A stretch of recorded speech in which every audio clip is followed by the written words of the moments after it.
Thanks for staying tuned. I'm Colin Abrams with the Hgp Sportscast. Pace setters crushed Cobras and Colts crippled pace setters in the Georgetown Amateur Basketball Association knockout tournament at the Cliff Anderson Sports Hall.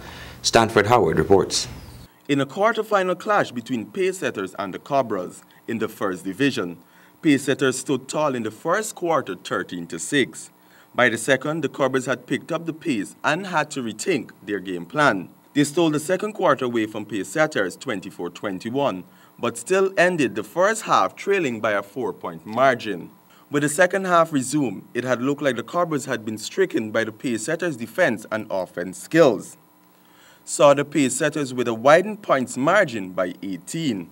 The Cobras then in the fourth quarter were 22-15, which wasn't good enough, and the pace setters walk away with the victory 70-55. The pace setters was no match for the Colts in their under-23 division semi-final game.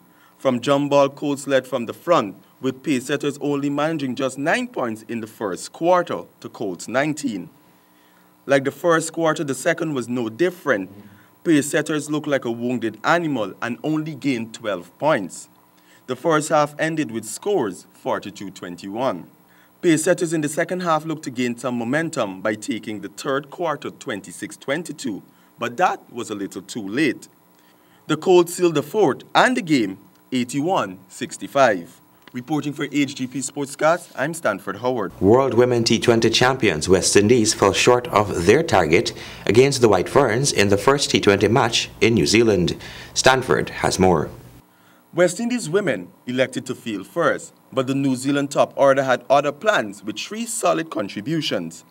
Captain Susan Bates carried over her brutal form from the ODIs and struck 49, before Martin 54 and Amy Sartwat 36 consolidated with a 52-run third wicket stand. West Indies bowlers shared the wickets around, but fast bowler DeAndre Dutton was the most effective with 2 for 23 in 4 overs. Windies women in their reply started strongly, seeing opener Hayley Matthews with a half-century. But her dismissal triggered a slide as 60 for 1 became 97 for 4, until Cassandra partnered with skipper Taylor for a 56-run stand that took the West Indies closer. With 22 required off 2 overs, Taylor struck Kamavsky for 6 at the start of the 19th. But the bowler recovered to concede just 3 runs off the remaining 5 deliveries while picking up 2 wickets, seeing the West Indies women falling short by 8 runs. Reporting for the Hgp Sportscast, I am Stanford Howard. Thank you, Stanford. With the Commonwealth Games 20 days away, the Ghana team is being assembled by coaches in the different sport associations. This is according to the Assistant Director of Sport. The Assistant Director of Sports, Brian Smith, noted that the Department of Sports at the moment is awaiting the official list of athletes from the various associations.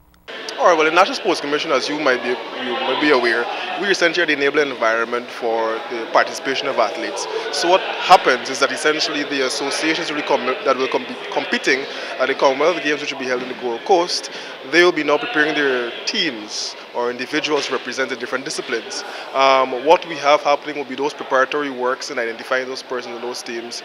We work closely in conjunction with the Olympic Association and also the National Associations and Federations. At this stage, we essentially will be awaiting that final list of persons and now we'll be preparing the financial commitments that will be necessary for that. All right, so we'll be iron that down, and so we'll be able now to provide assistance to those athletes as they compete and represent. Smith said that he believes Guyana stands a better chance this time around in the events since new procedures have been put in place for better selection. It's the medaling. Do you think that Guyana stands a better chance since new procedures have been put in place to keep players in check and keep them updated? Do you think that we're better off now than maybe in the past? I would say without a shadow of a doubt, definitely, that we have in the sport really advanced significantly. You would know that there are many training seminars that are happening recently in the anti-doping. We also continuously have similar sessions like these with where our coaches now are able to advance their skill levels. So I would say that yes, definitely our chances have greatly increased. And I am very excited to see what will happen in the Gold Coast. It will be the 5th time Australia has staged the Commonwealth Games, following Sydney 1938, Perth 1962, Brisbane 1982, and Melbourne 2006, making Australia the nation that has hosted the most number of games. The Commonwealth Games is a unique world-class multi-sport event that is held once every 4 years and is often referred to as the Friendly Games.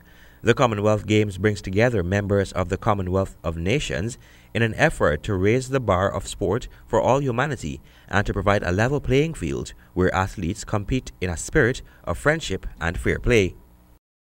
Serena Williams should have been given top seeding at Indian Wells on her return from the birth of her daughter, says world number 1 Simona Halep. Williams has no official ranking after spending a year off court, which means she cannot be seeded for WTA events. However, she can gain entry to 8 tournaments in 12 months, including 2 Grand Slams, with her protected world number 1 ranking. The Romanian was in the stands for the Williams sisters' third-round match in California, where Venus won 6-3, 6-4.